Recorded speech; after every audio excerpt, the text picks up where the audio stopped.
Hello everyone, welcome to Saida Bangali recipe চ্যানেলে। আজকে আবার আপনাদের জন্য নিয়ে আসলাম খুব মজাদার একটা মাছ ভাজার রেসিপি।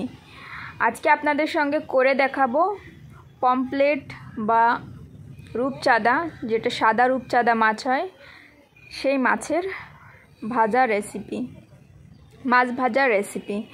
মাছটা খেতে এইভাবে করে ভেজে খেলে অনেক স্বাদ পাওয়া যায়। ইভেন এতে কোনো বেশি মশলাও থাকে না।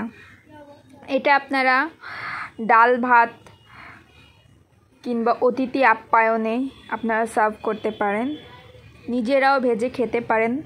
অনেক সময় এরকম মনে হয় কী খাবো কী দিয়ে খেলে ভালো লাগবে, তখন আপনারা এই রেসিপিটা অবশ্যই ট্রাই করতে পারেন। হঠাৎ একটা অতিথি এসে গেল, আপনারা সেই সময় এরকম করে মাছ ভেজে অতিথিকে খাওয়াতে পারেন। এইভাবে আপনারা যে কোনো মাছ ভাজতে পারেন।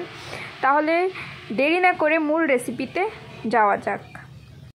রেসিপি শুরু করার আগে বলে নিই, আপনারা আমার চ্যানেলে নতুন হলে প্লিজ সাবস্ক্রাইব করে নিন, পাশের বেল আইকনটিও প্রেস করে নিন এই ধরনের মজার রেসিপি পাওয়ার জন্য।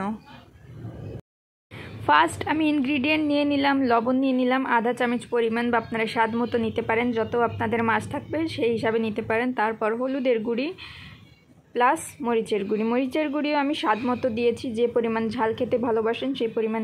আর কালো গোলমরিচের গুঁড়া, আর দিয়ে দিলাম সামান্য একটু লেবু চিপড়ি। আমার এখানে দুটো মাছ আছে, আমি সেই হিসাবে মশলা দিতেছি। আপনাদের যে পরিমাণ মাছ থাকবে সেই হিসাবে আপনারাও মশলা দিয়ে দেবেন। এবার দিয়ে দিচ্ছি একটু তেল, সাদা তেল দিচ্ছি আজ আমি।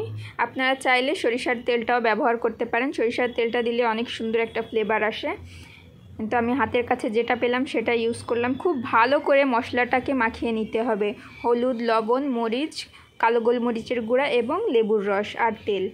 এবার আমি এই যে মাছগুলো কেটে নিয়েছি, মাছগুলোর সাইজ দেখতে পাচ্ছেন একটু বড় সাইজের। আমি মাছগুলো মাঝখান থেকে কেচে নিয়েছিলাম বা মাঝখান থেকে কেটে নিয়েছিলাম, যে ভাষায় বলে থাকেন। এই তো আমার একটা মাছ খুব ভালো করে আমি উল্টে পাল্টে মাখিয়ে নিলাম। এই কাজটা আপনারা হাত দিয়ে করার চেষ্টা করবেন, হাত দিয়ে করলে তাহলে খুব ভালো করে মাছটা ম্যারিনেট হবে। মাছটা যত ভালো করে ম্যারিনেট হবে খেতেও ততটাই ভালো লাগবে। এবার আমি যে আরও একটা মাছ ছিল, ওই মাছটাকেও আমি খুব ভালো করে ম্যারিনেট করে নিব।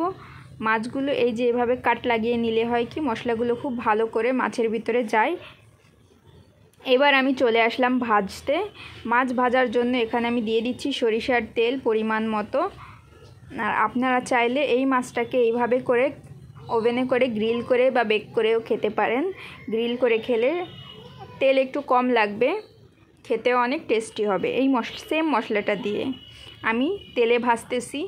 এই তো দেখতে আমার মাছটা ভাজা হয়ে গেল, আর অসাধারণ একটা ফ্লেভার আসছে, যে বোঝাতে পারবো না আপনাদেরকে। এই তো আমার মাছগুলো উল্টানো হয়ে গেল। এটাকে আপনারা গরম ভাতের সঙ্গে ডালের সঙ্গে সার্ভ করতে পারেন, অসাধারণ লাগে খেতে। বা আপনারা গেস্টকে স্টার্টার হিসাবেও সার্ভ করতে পারেন। আর এই মোট আমার মাছটা ভাজতে এক পাশ ভাজতে 3 মিনিট করে 6 মিনিট সময় লেগেছে। আর আমি ম্যারিনেট করে রেখে দিয়েছিলাম 10 মিনিট। এই তো আমার মাছটা ভাজা হয়ে গেছে, এবার এটাকে পরিবেশন করার পালা। মাছটাকে আমি সালাদ দিয়ে পরিবেশন করেছি, টমেটো, পেঁয়াজ আর লেবু দিয়ে। আপনারা আপনাদের পছন্দ মতো করে পরিবেশন করতে পারেন। দেখা হবে নতুন কোনো রেসিপি নিয়ে, ততক্ষণ আপনারা ভালো থাকুন, সুস্থ থাকুন।